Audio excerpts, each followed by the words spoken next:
جمال الوجود بذكر الإله وتصفو الحياة بنور هداه. جمال الوجود بذكر الإله وتصفو الحياة بنور هداه. بسم اللہ الرحمن الرحیم. آج میں آپ کے سامنے 7ویں پارے کا خلاصہ اور تفسیر پیش کروں گا. اعوذ باللہ من الشیطان الرجیم. بسم اللہ الرحمن الرحیم. وَإِذَا سَمِعُوا مَا أُنزِلَ إِلَى الرَّسُولِ تَرَىٰ أَعْيُنَهُمْ تَفِيضُ مِنَ الدَّمْعِ. چھٹے پارے کے آخر میں اللہ تعالیٰ نے اپنے کلام میں اس بات کا ذکر کیا کہ اسلام کے سب سے زیادہ قریب اہل نصارہ ہیں، یعنی جو عیسائی ہیں، جو حضرت عیسیٰ علیہ السلام کے فالوورز ہیں، وہ اسلام کے سب سے زیادہ قریب ہیں. اور اس کی وجہ بیان کی گئی کہ بِأَنَّهُمْ لَا يَسْتَكْبِرُونَ، ان میں بہت سے لوگ تکبر نہیں کرتے. آگے انہی کی ایک خاصیت کو بیان کیا جا رہا ہے کہ وَإِذَا سَمِعُوا مَا أُنزِلَ إِلَى الرَّسُولِ، جب یہ کلام کو سنتے ہیں، اس قرآن کو سنتے ہیں جو محمد صلی اللہ علیہ وسلم پہ نازل ہوا، تَرَىٰ أَعْيُنَهُمْ تَفِيضُ مِنَ الدَّمْعِ، تو آپ دیکھو گے کہ ان کی آنکھیں آنسوؤں سے بہہ رہی ہوتی ہیں، مِمَّا عَرَفُوا مِنَ الْحَقِّ، اس لیے کہ انہوں نے حق کو پہچان لیا ہوتا ہے. اور پھر اللہ سے دعا مانگتے ہیں کہ اللہ ہم ایمان لے آئے، لہذا تو ہماری مغفرت کر دے اور تو ہمیں بھی ان لوگوں میں شامل کر دے جو محمد صلی اللہ علیہ وسلم کے اور قرآن مجید کے برحق ہونے کی گواہی دیتے ہیں. اس صورت میں اللہ تعالیٰ نے جو اس 7ویں پارے کے شروع میں قسم کا کفارہ بھی بیان کیا ہے اور حکم دیا ہے کہ اپنی قسموں کی حفاظت کیا کرو، لیکن اگر کسی سے قسم ٹوٹ جائے فَكَفَّارَتُهُ إِطْعَامُ عَشَرَةِ مَسَاكِينَ مِنْ أَوْسَطِ مَا تُطْعِمُونَ أَهْلِيكُمْ أَوْ كِسْوَتُهُمْ، کہ اس کا کفارہ ہے کہ 10 غریبوں کو کھانا کھلانا، جس کی تفصیل احادیث میں اور فقہ کی کتابوں میں ہے کہ 2 ٹائم کا کھانا 10 غریبوں کو کھلایا جائے یا 10 غریبوں کو لباس پہنایا جائے. فَمَن لَّمْ يَجِدْ، فرمایا اگر کسی میں یہ طاقت نہ ہو کھانا کھلانے کی یا کپڑا پہنانے کی تو فَصِيَامُ 3 أَيَّامٍ، تو پھر 3 دن کے روزے رکھنے پڑیں گے. اسی صورت میں اللہ تعالیٰ نے شراب اور جوئے کی حرمت کو بھی نازل کیا. یا ایھا الذین آمنوا انما الخمر والمیسر والانصاب والازلام رجس من عمل الشیطان، اے ایمان والو، شراب اور جوئے کی جتنی بھی اقسام ہیں یہ سب ناپاک ہیں، غلیظ ہیں، شیطانی کام ہیں. فاجتنبوہ، لہذا تم ان سے اجتناب کرو.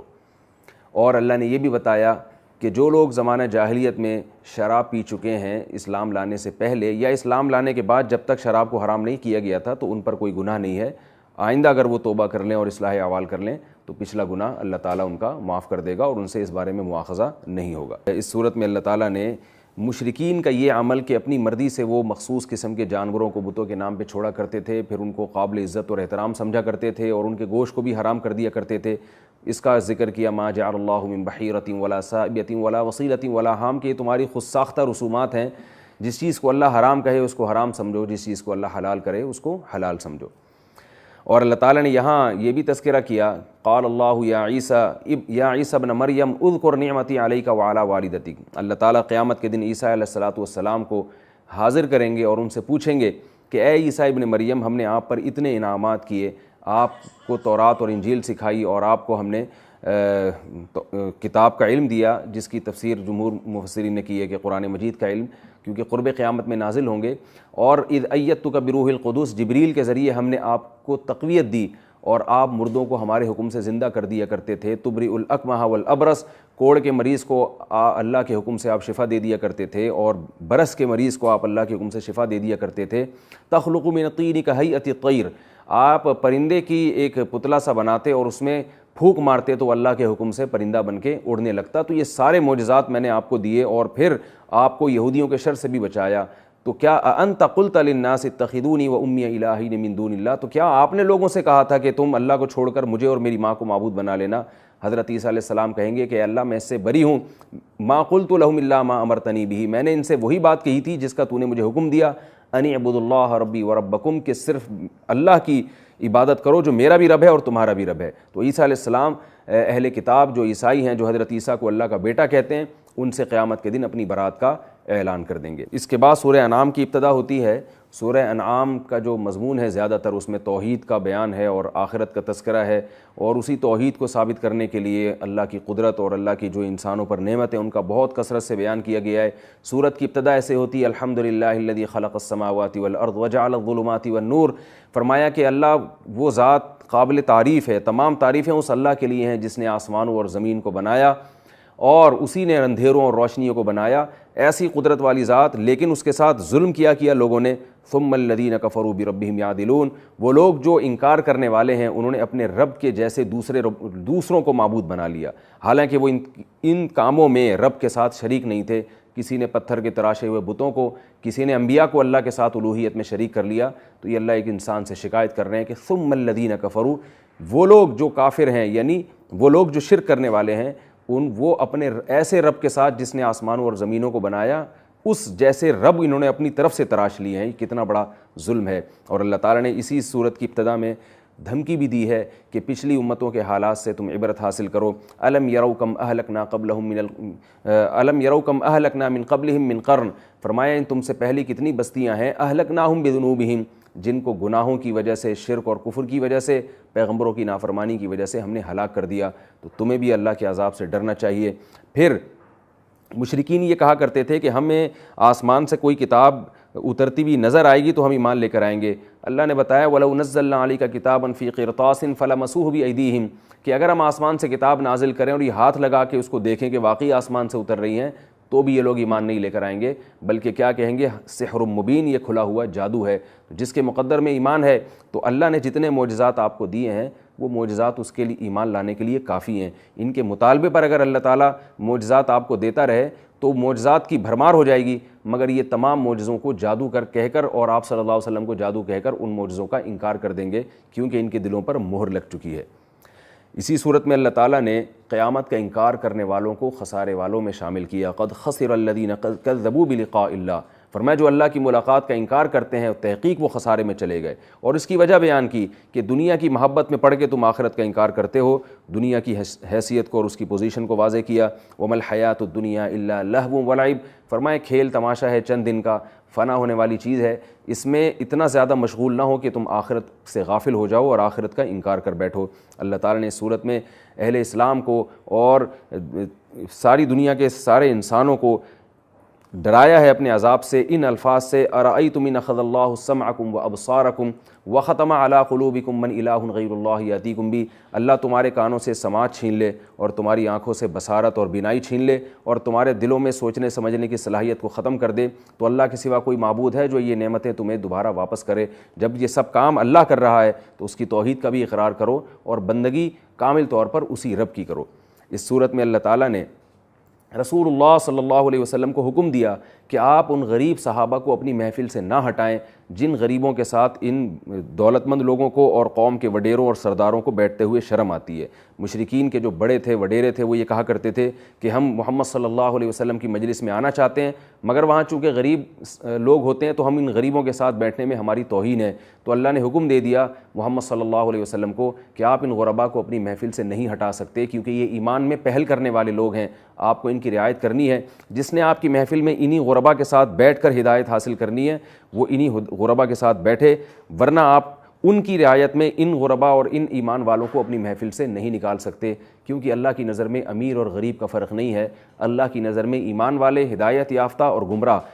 یہ دو کیٹیگری ہیں جن کی اللہ کی نظر میں ویلیو ہے۔ اور اللہ نے یہ بھی بتایا کہ نہ صرف یہ کہ آپ ان غرباء اور مساکین کو اپنی محفل سے نکال نہیں سکتے، بلکہ ان کو خوشخبری سنائیں کہ تمہارے ایمان کی یہ برکت ہے کہ اگر تم سے کبھی کوئی خطا ہو گئی تو اللہ نے اپنے اوپر رحمت کو لازم کر لیا ہے، تم توبہ کرو گے تو اللہ تمہارے گناہ کو معاف کر دے گا۔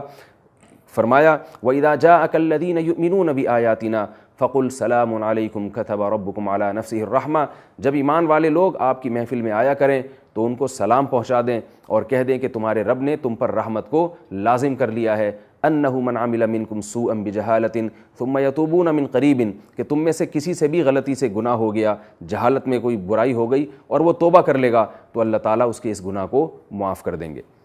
اس میں اللہ تعالیٰ نے ابراہیم علیہ السلام کے اس دلچسپ واقعے کو بھی بیان کیا ہے کہ جس میں ابراہیم علیہ السلام اس کائنات کی وسعتوں میں غور کر کر اللہ کی توحید کا اقرار کرتے ہیں، ستارے کو دیکھتے ہیں تو کہتے ہیں ہاذا ربی، شاید یہ میرا رب ہے۔ فلما افلا، جب وہ ستارہ غائب ہوتا ہے تو ابراہیم علیہ السلام کہتے ہیں لا احب الآفلین، میں فنا ہونے والوں سے محبت نہیں کر سکتا، میں اس کو خدا نہیں بنا سکتا، اس کو رب نہیں بنا سکتا۔ فلما رأى القمر بازغا، جب چاند کو دیکھا، چاند ستارے سے بھی زیادہ خوبصورت ہوتا ہے، ہاذا ربی، کہنے لگے شاید یہ میرا رب ہو۔ تو فلما افلا، جب چاند بھی غائب ہو گیا تو اللہ سے دعا مانگ رہے ہیں لئن لم یہدنی ربی لأکونن من القوم الضالین، اے اللہ اگر تو میری صحیح رہنمائی نہیں کرے گا تو میں بھی گمراہ لوگوں میں شامل ہو جاؤں گا۔ فلما رأى الشمس بازغة قال هذا ربی، جب سورج طلوع ہوا تو وہ اور زیادہ خوبصورت ہے اور اس میں چمک ہے، کہنے لگے شاید یہ میرا رب ہے۔ فلما افلت، جب وہ بھی غائب ہو گیا تو ابراہیم علیہ السلام نے اعلان کیا کہ تم اللہ کے سوا جن کو معبود بناتے ہو ان سب پہ فنا کا لیبل لگا ہوا ہے، وہ تمہارے ساتھ نہیں ہے، تم صرف ان کے حسن سے متاثر ہو کر ان کو معبود بنا بیٹھے ہو۔ اور اللہ سے دعا کرنے لگے انی وجہت وجہی للذی فطر السماوات والارض حنیفا وما انا من المشرکین، میں اپنے رخ کو اس ذات کی طرف پھیر رہا ہوں جس نے آسمانوں اور زمین کو بنایا، اور میں اس رب کے ساتھ کسی مخلوق کو شریک نہیں کر سکتا۔ اسی صورت میں اللہ تعالیٰ نے اپنی قدرت کو بیان کیا اور فرمایا ان اللہ فالق الحب والنوا، دیکھو اللہ وہ ذات ہے جو زمین میں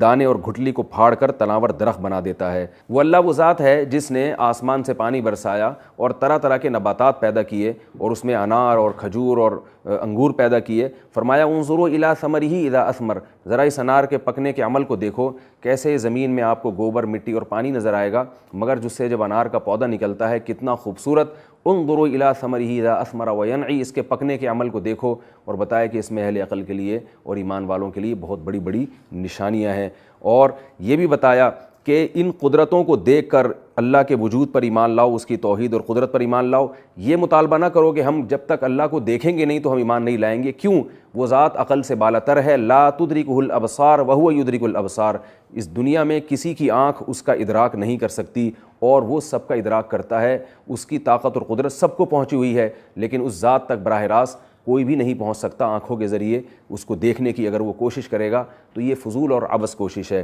اور اس صورت کے آخر میں اللہ نے اہل اسلام کو ایک اصول اور ضابطہ بیان کیا تبلیغ کا کہ تم توحید کے مضمون کو بیان کرو، تم محمد صلی اللہ علیہ وسلم کی رسالت کو بیان کرو، لیکن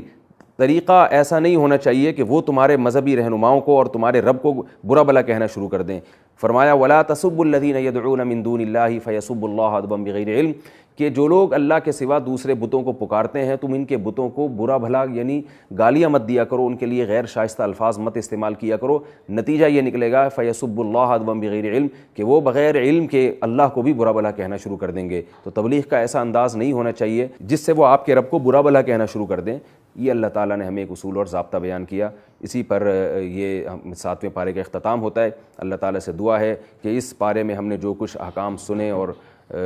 پڑھے ہیں اللہ تعالیٰ ہمیں ان پر دل و جان سے عمل کرنے کی توفیق عطا فرمائے۔ وما علینا الا البلاغ۔ جمال الوجود بذكر الإله وتصفو الحياة بنور هداه، جمال الوجود بذكر الإله وتصفو